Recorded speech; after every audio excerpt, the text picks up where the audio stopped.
Bonjour à tous, bienvenue dans ce nouveau numéro du SICA Market, votre rendez-vous mensuel qui décortique l'actualité au niveau de la BRVM.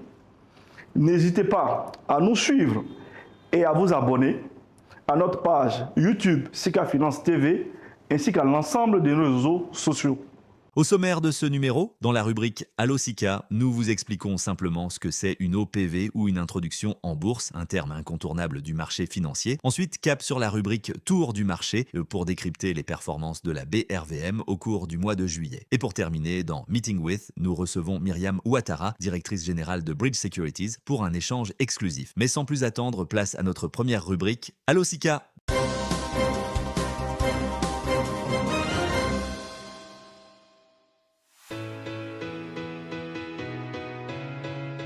Bonjour. Alors, pour répondre directement à la question de savoir ce que c'est qu'une introduction en bourse, il faut par exemple remarquer que quand vous êtes sur un marché comme la BRVM, où vous avez 47 sociétés cotées sur le compartiment actions, on pourrait se poser la question comment ces entreprises, n'est-ce pas, ont fait pour en arriver là. Alors, vous devez comprendre que dans la vie d'une entreprise, à un moment ou à un autre, on sent que cette entreprise elle a besoin du fonds, soit pour financer sa croissance, ou alors financer de nouveaux investissements. Alors, parmi les options qui s'offrent à elle, il y a l'introduction en bourse. C'est une opération au cours de laquelle l'entreprise, par exemple, va demander ou va inviter une personne morale ou une personne physique, c'est-à-dire vous et moi, à lui donner de l'argent. En échange, elle va mettre à notre disposition des actions ou, si vous voulez, une partie, n'est-ce pas, des parts de son actionnariat ou des parts de la société. Lors d'une IPO, l'entreprise va communiquer sur le prix d'une action et le montant qu'elle recherche. Et donc, pour participer à l'opération, vous devez disposer d'un compte titre et le choix du montant que vous souhaitez, n'est-ce pas, inscrit sur votre bulletin de souscription. Et donc, l'entreprise, en définitive, pourra collecter le montant sollicité et vous devenez actionnaire à hauteur de parts achetées. Direction la rubrique Tour du marché. Au niveau de la rubrique Tour du marché, on va s'intéresser à la performance en mensuel de la BRVM au cours du mois de juillet 2026. Alors, pour ce faire, on va essayer de regarder sur notre tableau. On va aller chercher les performances du marché. Et pour cela, on va s'attarder sur deux indicateurs, c'est-à-dire le BRVM Composite et le SICA Total Return. On se rend bien compte que sur le mois, la variation, n'est-ce pas, est ressortie à un niveau très robuste de 6,50 pour le BRVM Composite, qui, lui, par exemple, reprend quand même la performance qui matérialise la performance globale du marché. Ici, la différence entre le SICA Total Return et le BRVM Composite, c'est qu'ici, on a essayé d'intégrer, n'est-ce pas, les dividendes. La performance, elle est beaucoup plus importante ici au niveau du SICA Total Return. Donc, en définitive, en toute cause, on est sur des performances, n'est-ce pas, quand même très robustes de la BRVM. Et si je m'en réfère, par exemple, aux performances antérieures, on se rend compte que la BRVM se trouve, n'est-ce pas, sur le même niveau, quasiment, de performance. Surtout en ce qui concerne le composite, hein, la BRVM est quasiment sur le même niveau de performance que celui du mois de juin, où le marché, n'est-ce pas, a réalisé une performance de 6,5 avant d'avoir réalisé une performance de 5,35. Donc là, on est sur 3 mois consécutivement que le marché se trouve dans le vert.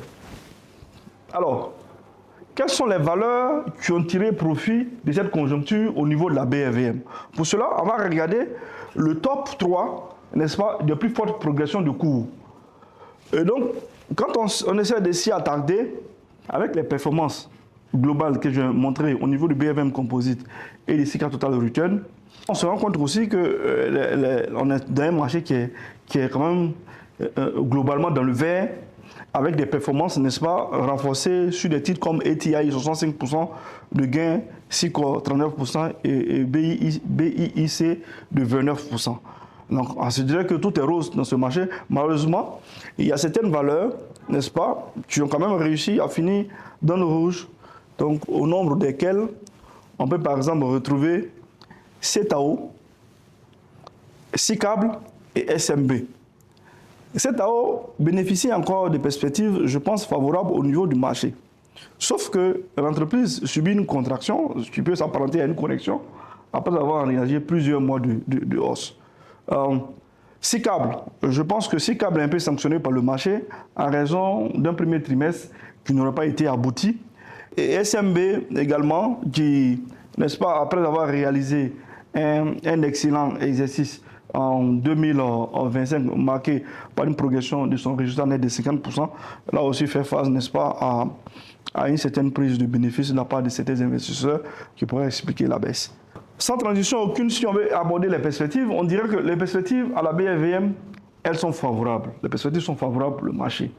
Et elles devaient l'être pour le mois d'août. Je pense que beaucoup d'entreprises devaient enregistrer des publications, notamment, je pense que Bolloré, certaines entreprises qui quand même sont créditées de bonnes perspectives, devraient quand même publier au cours de ce mois, si possible, et renforcer davantage, n'est-ce pas, le sentiment positif des investisseurs qui reviennent de plus en plus en achat au cours, n'est-ce pas, de cette année, quand même, il faut le dire.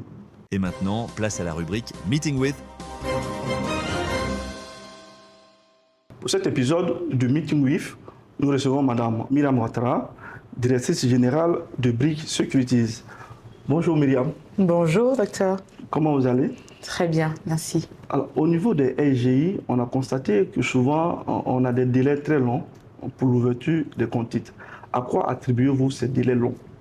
Je vous remercie déjà pour l'accueil, de m'avoir donné l'opportunité de parler de notre activité, des SGI de façon générale, de Bridge Securities et d'une opération que nous venons de clôturer aussi en beauté. Okay, félicitations. Alors, merci beaucoup. Alors, pour pouvoir répondre à cette question-là, je trouve que cette question, elle est légitime. Avant tout, il faut dire que le processus d'ouverture de compte, ce n'est pas juste un parcours administratif, ce n'est pas une démarche administrative uniquement, elle est aussi réglementaire. Elle consiste à passer à travers plusieurs étapes. La première, c'est la mise à disposition des dossiers d'ouverture de compte, comme vous le savez si bien. La deuxième, la vérification de ces documents, des KYC, comme on dit, et des vérifications de lutte contre le blanchiment. Troisième étape, ça va être la création du nouveau client, du nouveau dossier dans le système. Et pour terminer, mais pas des moindres en termes d'étapes, c'est vraiment confirmer au client qu'il a bien son compte ouvert avec tous ses accès, ses identifiants. Alors pourquoi est-ce que ça prend un petit peu plus de temps qu'on ne l'aurait souhaité? C'est parce que ces processus-là sont principalement manuels. Entre ces différentes étapes, il y a des interventions manuelles qui toutefois peuvent être automatisées. Et chez Bridge Securities, nous nous attelons à le faire avec une automatisation entre les différentes étapes. Ça n'enlève en rien l'intervention humaine, qui, elle, reste là où il y a de la valeur. Elle a la plus grande valeur. Donc, elle ne va pas remplacer la machine. Mais il y a des séquences qui peuvent être fluidifiées, digitalisées, de l'apport de la documentation avec l'application mobile jusqu'à l'envoi du message de confirmation. Et c'est vraiment cet engagement-là que nous avons chez Bridge Securities, qui est de réduire significativement le délai d'ouverture de compte. L'objectif, auparavant, était de 7 jours. Nous l'avons réduit à un maximum de 48 heures. Et nous nous engageons à atteindre notre objectif. Ok. Donc, de facto, vous répondez au deuxième volet de la question, qui est de savoir quels sont les mécanismes qu'au niveau du Bridge Securities vous comptez mettre en œuvre pour fluidifier davantage le processus. Donc, je vous remercie. Alors, il y a aussi le problème de l'approvisionnement, n'est-ce pas, de ce compte qui se pose. Aujourd'hui, on voit que les dépôts bancaires sont largement répandus.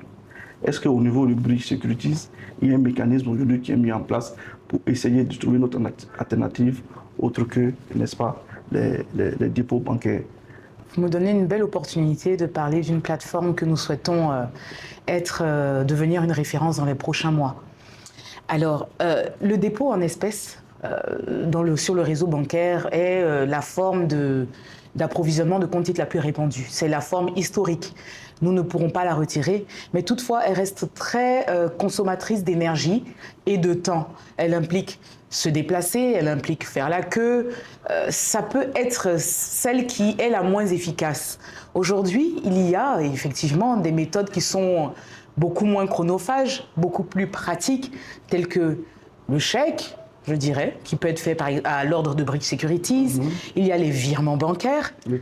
Dans le cas d'un compte, d'un virement de Bridge Bank à Bridge Securities, ces virements-là sont sans frais. Il y a également le mobile money, qui est le canal de paiement qui est le plus transformateur, je dirais, de ces dernières années.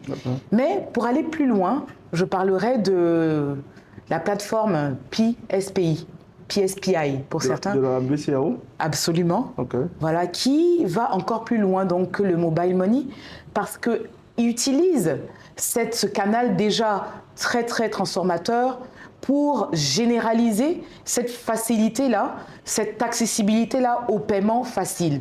Ces avantages sont, premier avantage, c'est l'interopérabilité, comme on le dit. Alors, au lieu d'avoir avec le mobile money une discussion ou en tout cas une connexion entre des acteurs d'une même marque, d'un même écosystème, grâce à cette technologie-là, nous avons plusieurs écosystèmes qui peuvent parler ensemble. Nous pouvons par exemple, à partir du mobile money, transférer de l'argent dans un compte bancaire et vice-versa.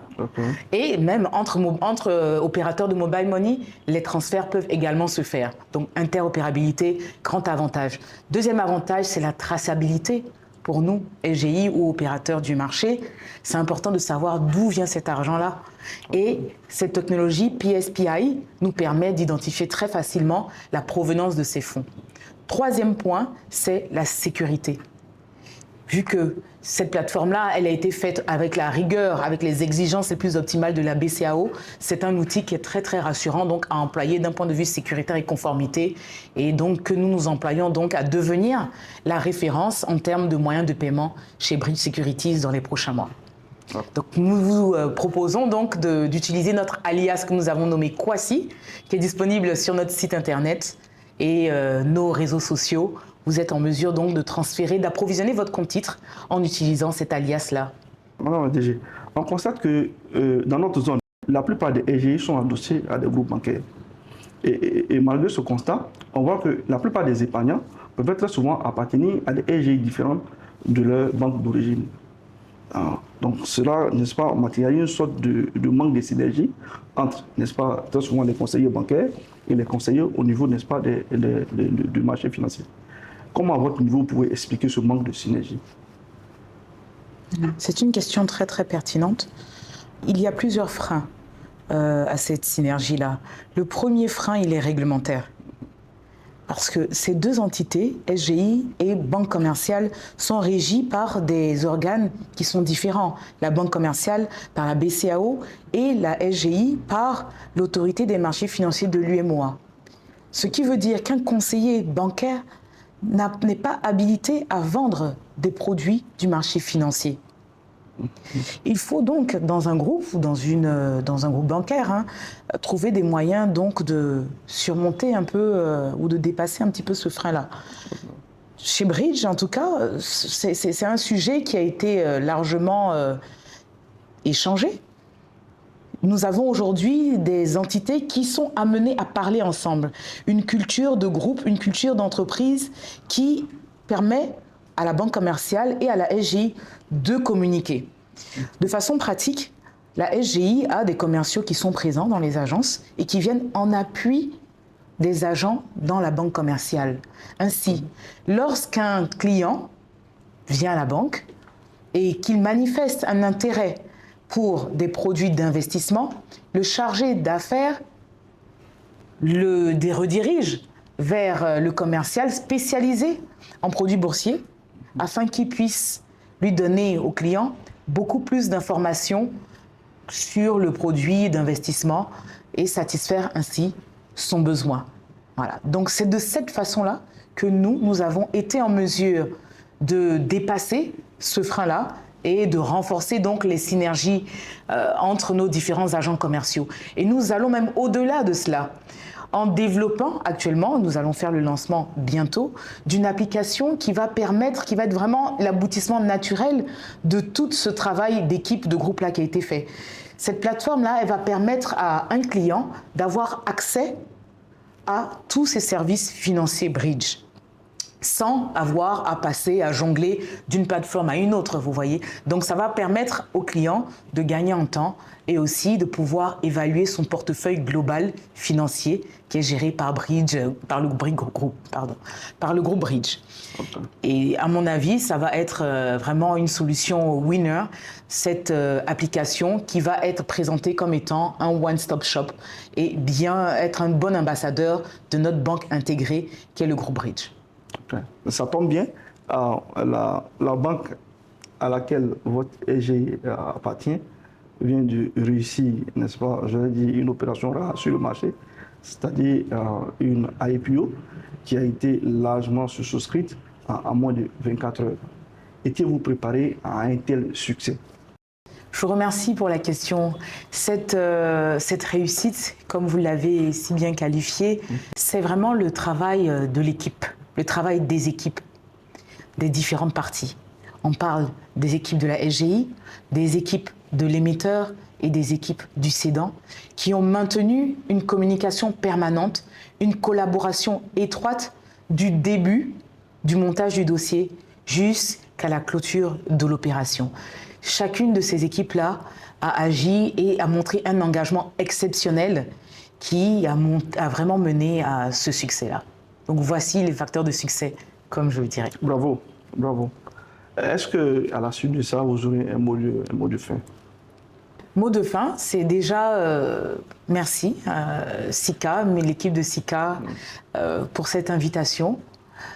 Je souhaiterais alors m'engager et que nos clients actuels de Bridge Securities, ces personnes qui ont déjà choisi de nous faire confiance, n'hésitent pas à prendre attache avec nous pour nous exprimer leurs besoins, les points d'amélioration. Je les entends et je compte vraiment améliorer encore plus ce qui a été offert. Et nous promettons donc de leur offrir un service et une qualité de service qui est vraiment au niveau de leurs attentes et bien au-delà. Voilà, c'est ce que je dirais. SICA Market remercie alors Madame Myriam Ouattara, directrice générale de Bridge Securities, pour s'être prêtée au jeu. SICA Market referme ses portes pour cet épisode et puis au mois prochain.